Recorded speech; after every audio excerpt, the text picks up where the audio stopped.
The Bible Study Podcast, episode 725. Today, the Bible Study Podcast continues the study of 2 Corinthians with chapter 10.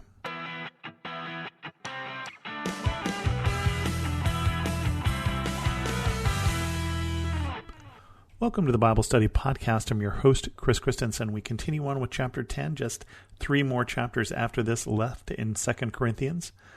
Paul defends his ministry. Chapter 10. By the humility and gentleness of Christ, I appeal to you, I, Paul, who am timid when face to face with you, but bold toward you when away. I beg that when I come, I may not have to be as bold as I expect to be toward some people who think that we live by the standards of this world. For though we live in the world, we do not wage war as the world does. The weapons we fight with are not the weapons of the world. On the contrary, they have divine power to demolish strongholds. We demolish arguments and every pretension that sets itself up against the knowledge of God. And we can take captive every thought to make it obedient to Christ. And we will be ready to punish every act of disobedience once your obedience is complete. You are judging by appearances. If anyone is confident that they belong to Christ, they should consider again that we belong to Christ just as much as they do. So even if I boast somewhat freely about the authority the Lord gave us for building you up rather than tearing you down, I will not be ashamed of it. I do not want to seem to be trying to frighten you with my letters, for some say his letters are weighty and forceful, but in person he is unimpressive and his speaking amounts to nothing. Such people should realize that what we are in our letters when we are absent, we will be in our actions when we are present. I'm going to pause here because Paul's got that one theme there that he's covered now twice here. When Paul says that I am timid when face to face and bold towards you in a way, this is apparently criticism that Paul has gotten, because it says elsewhere in the book of Acts that Paul wasn't necessarily a great speaker. In fact, at one point, somebody falls asleep in the middle of one of his sermons as he's heading back to Jerusalem, and he has to pause the sermon to raise the kid from the dead, which, happens all the time, I'm sure, in your church as well. But he says, I've gotten this criticism that I'm timid when I'm face to face and I'm bold from you when I'm away, that I write to you more strongly than I speak to you. And he's sort of telling them, yes, that may have been the case, but expect that when I come back, I won't be timid. Expect that when I come back, the things that I have said to you boldly, I will say to you in person. And don't think that we as Christians should live by the standards of this world.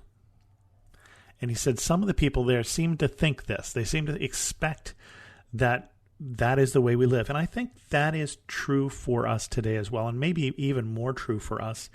It's easy for us to get caught up in the way that things are done and the way that our society works, which is different, obviously, from one society to another.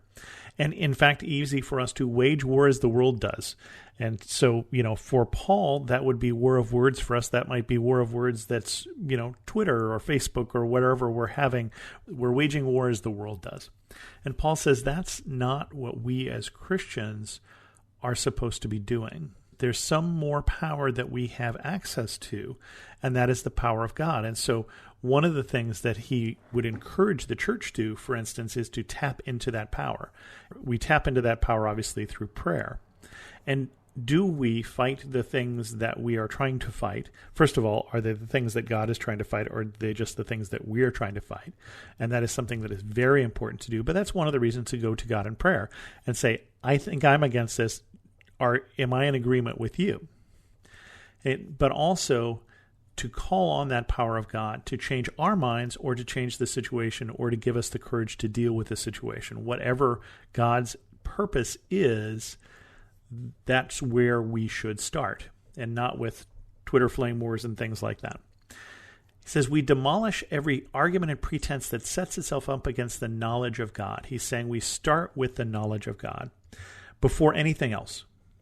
I'm not sure that we always start with the knowledge of God. I'm not sure that we always start with the Bible, that we always start with the truth, both in the Bible and elsewhere. I don't think we put our arguments or our beliefs sometimes on a sure foundation. And Paul's saying this is an old problem. Paul's saying he sees that then. People who, at this point, who are arguing against the knowledge of God. they're basically arguing against the things that Paul knows to be true. He says, we take captive every thought to make it obedient to Christ. He's not talking about them anymore. Well, he's not just talking about them. He's also talking about himself. We take captive every thought to make it obedient to Christ. I don't feel I do that. Now, I'm not saying I shouldn't do that or that you shouldn't do that. But to be honest with you, that sounds like a stretch for me, that my every thought is obedient to Christ. Is your every thought obedient to Christ, or are you much better at this than I am? Do you think all of your thoughts are full of grace and full of love as Christ was? Or do you sometimes, like me, get petty and sometimes think more about our team and their team and win and loss and such rather than love, which is what God is thinking about, right? Think of that story of the prodigal son. In that story of the prodigal son, God is represented by this father who is wronged by his son who basically says, I wish you were dead so that I could have my inheritance now. It's not what the words say in there, but he says he asks for his inheritance. His inheritance, basically, he should be waiting until his father dies, but he's saying, I can't wait until you die, literally. Can you give me my money now? And he goes away and he blows it all, and he comes back to his father, and his father has every human right to be mad at this son and to turn his back on him. But that is not who God is. If I'm letting God take captive my every thought, if I'm making it obedient to Christ, I'm thinking that way. I'm thinking the way that the Father did, who is longing for that son to be saved, longing for that son to come back. And Jesus tells that story in response to the attitude of the religious people of his day, the Pharisees, who are wanting to know, who is my neighbor? Who do I have to love? Who are trying to draw a line that separates people and puts them outside of the love of God. And he tells those three stories of the lost coin, the lost sheep, and the lost son. And I'm not sure that we always think that way, that we always care for those who are outside as much as we care for ourselves or those who are inside. But that is what it means to let our every thought be captive and obedient to Christ. So Paul says, we'll be ready to punish every act of disobedience once your obedience is complete.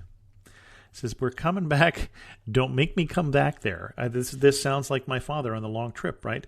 Don't make me turn this car around. And he says, you're judging by appearances. You think that you're so confident that you belong to Christ, you forget that we do also. You're so confident that you're right, you forget that someone else may be more right than you, right? Even if I boast of the authority the Lord gave us for building you up rather than tearing you down, he says, I won't be ashamed of it. I have that authority. I founded this church. It's sort of, your father saying, I brought you into this world, I can take you out. He has authority legitimately over this church. And when he comes back, he doesn't want to be the angry Paul. Right? He doesn't want to come back as someone who is trying to correct things. That's why he sent the letter, to restore that relationship and to correct some of the things that they need to correct. And he continues on, we do not dare to classify or compare ourselves with some who commended themselves. When they measure themselves by themselves and compare themselves with themselves, they are not wise. We, however, will not boast beyond proper limits, but will confine our boasting to the sphere of service God himself has assigned to us, a sphere that also includes you. We are not going too far in our boasting, as would be the case if we had not come to you, for we did get as far as you with the gospel of Christ. Neither do we go beyond our limits by boasting of work done by others. Our hope is that, as your faith continues to grow, our sphere of activity among you will greatly expand, so that we can preach the gospel in the regions beyond you. For we do not want to boast about work already done in someone else's territory, but let the one who boasts boast in the Lord. For it is not the one who commends himself who is approved, but the one whom the Lord commends. Okay, that last part here would be a great way to summarize this whole paragraph here. That he says, just because I think well of myself, just because I compare myself to myself, which is what he starts with, doesn't make me all that. who is it that the Lord commends? We want to live in such a fashion that when we stand before the throne of grace, we hear God say, "Well done, my good and faithful servant." And these people, he's saying, they commend themselves to themselves. They compare themselves to themselves and they say, I'm pretty great. Look at all the things that I can do. One of the reasons that I tried in that last paragraph to compare myself to Christ is it brings more humility than saying, comparing myself to you or comparing myself to me or comparing. Basically, Christ is given to us as the standard by which we understand the heart of God. And if I fall short of the example of Christ, I fall short of where God wants me to be. And I do, right? But I want to strive towards that. I don't want to get complacent that, I'm pretty good or I'm better than him.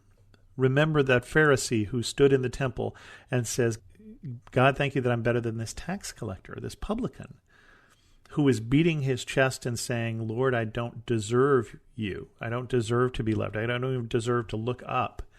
And Christ says, this is the one whose prayer was heard, the one who was humble.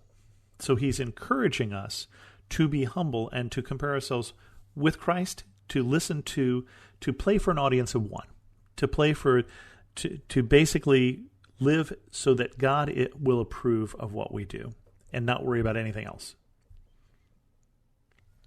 And Paul talks about his sphere of ministry, that they are within his sphere of ministry. They're basically part of the work that he has been given. Paul, who has been the one who brought Christianity to Corinth, Paul, who is one of the ones who built up this church, stayed there long enough to build it up.